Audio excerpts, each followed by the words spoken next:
ജെ4ടെക്കിന്റെ പുതിയ വീട്ടിലേക്ക് എല്ലാവരും സ്വാഗതം. അപ്പോൾ ഗൈസ്, നമ്മുടെ ഇന്നത്തെ വീഡിയോ എന്നുള്ളത് യൂട്യൂബേഴ്സിന്, അതായത് മോണിറ്റൈസേഷനുമായി ബന്ധപ്പെട്ട ഒരു കാര്യമാണ്. പക്ഷേങ്കിൽ എന്ന് വിചാരിച്ചിട്ട് മോണിറ്റൈസേഷൻ ആകാത്ത ആൾക്കാരും ഇത് നിർബന്ധമായിട്ടും കണ്ടിരിക്കേണ്ട ഒരു വീഡിയോ ആണ്.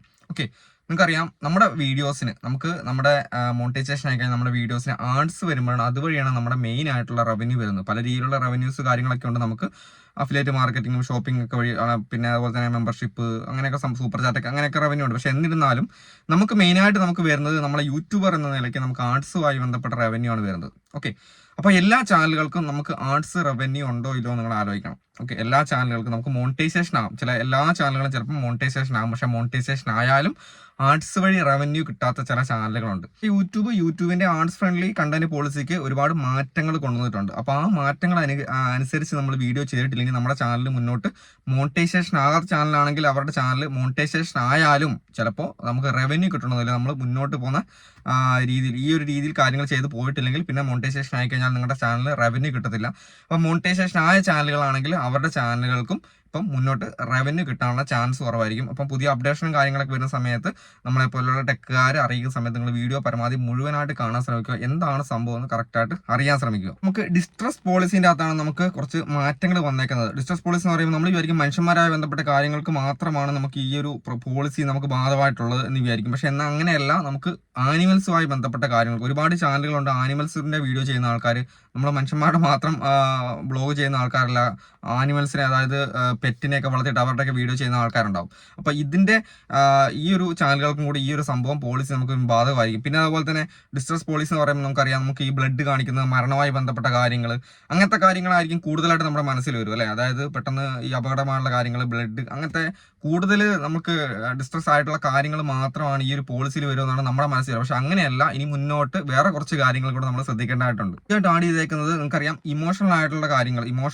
കാര്യങ്ങൾ, പിന്നെ പെയിന്, പിന്നെ വേദന വരുന്ന കാര്യങ്ങൾ, പിന്നെ അതുപോലെ തന്നെ ഹെൽപ്ലെസ് ആയിട്ടുള്ള സിറ്റുവേഷൻസ് കാര്യങ്ങൾ, ഇതൊക്കെ കാണിച്ച് കഴിയുമ്പോൾ നിങ്ങൾക്കറിയാം നല്ല ക്ലിക്കും നല്ല ആവറേജ് വ്യൂ ഡ്യൂറേഷൻ കിട്ടും എന്നുള്ള രീതിയിൽ മറ്റുള്ള ആൾക്കാരുടെ അങ്ങനെയുള്ള കാര്യങ്ങൾ നമ്മൾ അങ്ങോട്ട് യൂട്ടിലൈസ് ചെയ്യാൻ വേണ്ടി ചിന്തിക്കും അല്ലെ. നല്ല കൂടുതൽ ആൾക്കാരുടെ സപ്പോർട്ട് കിട്ടാനും അവരുടെ കാണാനുള്ള ആവറേജ് വ്യൂ ഡ്യൂറേഷൻ കൂടുതൽ കിട്ടാൻ വേണ്ടിയും നമ്മൾ എന്ത് ചെയ്യും, മറ്റുള്ളവരുടെ ഇത്തരത്തിലുള്ള കാര്യങ്ങൾ, നമ്മൾ മറ്റുള്ളവരുടെ ആയാലും നമ്മുടെ ആയാലും ഇത്തരത്തിലുള്ള കാര്യങ്ങൾ നമ്മൾ കൂടുതൽ യൂട്ടിലൈസ് ചെയ്തിട്ട് നമുക്ക് കൂടുതൽ വ്യൂസ് കൊണ്ടുവരാൻ വേണ്ടി നമ്മൾ ശ്രമിക്കും. ഈ പറഞ്ഞു കഴിഞ്ഞാൽ നമ്മൾ മറ്റൊരാളുടെ ദയനീയാവസ്ഥ നമ്മൾ കൂടുതൽ ചിത്രീകരിച്ചിട്ട് നമുക്ക് നമ്മുടെ ചാനലിൽ റീച്ച് ഉണ്ടാക്കാൻ വേണ്ടി ശ്രമിക്കുന്ന ഒരുപാട് ചാനലുകൾ നമുക്കറിയാം. നിങ്ങളതിനെ ആലോചിച്ചാൽ മനസ്സിലാവും, ഒരുപാട് ചാനലുകളുണ്ട്.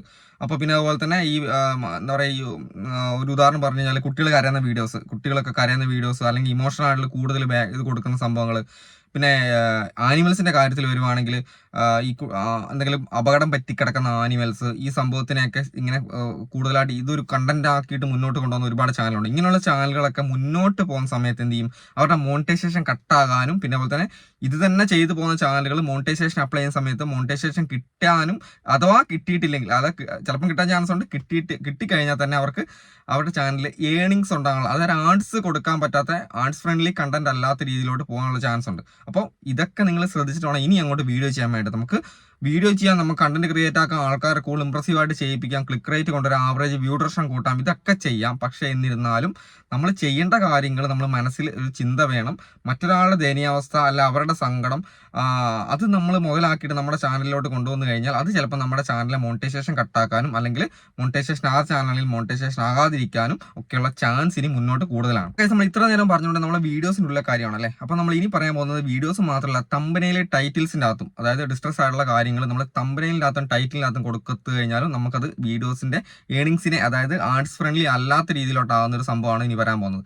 അപ്പോൾ നിങ്ങൾ മനസ്സിലാക്കണം, നമ്മൾ ഏറ്റവും കൂടുതൽ ക്ലിക്ക് കിട്ടാൻ വേണ്ടി നമ്മൾ എന്ത് ചെയ്യും, നമ്മൾ കൂടുതൽ ഇമോഷണൽ ആയിട്ടുള്ള കാര്യങ്ങളാണ് നമ്മൾ തമ്പനയിലകത്ത് കൊടുക്കുക. ഞാൻ ഏത് യൂട്യൂബേഴ്സ് ആയാലും കൂടുതൽ ക്ലിക്ക് കിട്ടാൻ, വീഡിയോ കാണുന്ന സമയത്ത് നമുക്കറിയാം വീഡിയോസിൻ്റെ അത് ക്ലിക്ക് ചെയ്യണമെന്നുണ്ടെങ്കിൽ അത്ര അട്രാക്റ്റീവ് ആയ തമ്പനയിലാണ്. അങ്ങനെ അട്രാക്റ്റീവ് ആക്കാൻ വേണ്ടിയിട്ട് കൂടുതൽ ഇമോഷണൽ ആയിട്ടുള്ള കാര്യങ്ങൾ എന്ത് ചെയ്യും, ഇതിനകത്ത് ആഡ് ചെയ്യും. അങ്ങനെ ഇനി അങ്ങോട്ട് ആഡ് ചെയ്ത് കഴിഞ്ഞാലും അതും നമുക്ക് വിഷയമായിട്ട് വരാനുള്ള ചാൻസ് ഉണ്ട്. നിങ്ങൾക്കൊരു ചാൻസ് ഉണ്ട്, അതായത് നിങ്ങളിപ്പം ഈ മുന്നോട്ട് വീഡിയോ ചെയ്യുന്ന സമയത്ത് നിങ്ങൾക്ക് ഇതേ മോഡൽ വീഡിയോസ് ഒക്കെയാണ് നിങ്ങൾ ചെയ്തു വരുന്നതെങ്കിൽ നിങ്ങൾക്ക് ഇനി റീച്ച് ഉണ്ടാക്കാൻ വേണ്ടിയിട്ട്, അതായത് നമ്മളിപ്പോൾ അപകടത്തിൽപ്പെട്ട് കിടക്കുന്ന ഒരു സംഭവം അല്ലെങ്കിൽ ഇമോഷണലുള്ള കാര്യങ്ങൾ കാണിക്കുന്നതിന് പകരം ആ ഇമോഷണൽ മാറി നമ്മൾ സന്തോഷമായി മാറിയതിന് ശേഷം, അതായത് ഏതൊരു കണ്ടന്റാണോ നമ്മൾ ക്രിയേറ്റ് ചെയ്യുന്നത് അതിന്റെ ഇമോഷണൽ ആ ഒരു ബാക്ക്ഗ്രൗണ്ട് മാറി നമ്മൾ നല്ല രീതിയിൽ അതൊന്ന് ഒരു അസുഖമായി, ഉദാഹരണം പറഞ്ഞാൽ ഒരു അസുഖമായി ബന്ധപ്പെട്ട് കിടക്കുന്ന ഒരാൾ, അല്ലെങ്കിൽ ഒരു അസുഖമായി ബന്ധപ്പെട്ട് കിടക്കുന്ന ഒരു ആനിമൽ. അപ്പോൾ അതിൻ്റെ അസുഖം മാറി അത് നല്ല രീതിയിലേക്ക് മാറുന്ന സമയത്ത് അതിൻ്റെ പഴയ കാര്യങ്ങൾ പറഞ്ഞുകൊണ്ട് വീഡിയോ ചെയ്യുക. അല്ലെങ്കിൽ നിങ്ങൾ അത് ആ ഒരു കാണിക്കുന്ന വ്യക്തി അല്ലെങ്കിൽ ആനിമൽ അത് എപ്പോഴും എന്തുമായിരിക്കണം, നല്ല എന്താ പറയുക ആക്റ്റീവ് ആയിരിക്കുന്ന സമയത്ത് മാത്രമേ അതിനെ വെച്ചിട്ട് വീഡിയോ ചെയ്യാൻ പാടുള്ളൂ എന്നുള്ളതാണ്. അപ്പോൾ അല്ലെങ്കിൽ നമുക്കിതൊക്കെ ഇനി മുന്നോട്ട് ചാനലിലെ മോണിറ്റൈസേഷനൊക്കെ ബാധിക്കുന്ന സംഭവമാണ്. അപ്പോൾ ഞാൻ ഇന്നത്തെ വീഡിയോ ചെയ്തതെന്ന് വെച്ച് കഴിഞ്ഞാൽ ഒരുപാട് പേര് എൻ്റെ ഗ്രൂപ്പുകളിലും അല്ലാണ്ടൊക്കെ നമ്മൾ ഒരുപാട് വർക്ക് യൂട്യൂബേഴ്സിൻ്റെ ചെയ്ത് കൊടുക്കുന്നുണ്ട്. അപ്പോൾ ഇങ്ങനെയൊക്കെ ഇവർ കോൺടാക്ട് ചെയ്യുന്ന സമയത്ത് നമ്മൾ ഇവരുടെ ചാനൽ ചെക്ക് ചെയ്യുന്ന സമയത്ത് ഇതുപോലൊക്കെ സംഭവങ്ങൾ ഒരുപാടെണ്ണം ഞാൻ കണ്ടിട്ടുണ്ട്. അതുകൊണ്ടാണ് ഗൈസ് ഞാൻ ഇന്നത്തെ വീഡിയോ ആയിട്ട് ചെയ്തത്. കാരണം ഇത് മുന്നോട്ട് വരുന്ന സമയത്ത് നിങ്ങൾക്കൊരു ഉപദ്രവമാകരുത്, നിങ്ങളുടെ മോണിറ്റൈസേഷൻ കട്ടാകരുത്, നല്ല രീതിയിലുള്ള ഏണിങ്സ് മേടിക്കാൻ പറ്റണം എന്നൊരു ഉദ്ദേശത്തോടെയാണ് വീഡിയോ ചെയ്തത്. അപ്പോൾ എന്തായാലും അടുത്ത ദിവസത്തെ വീഡിയോ കാണാം. ബൈ.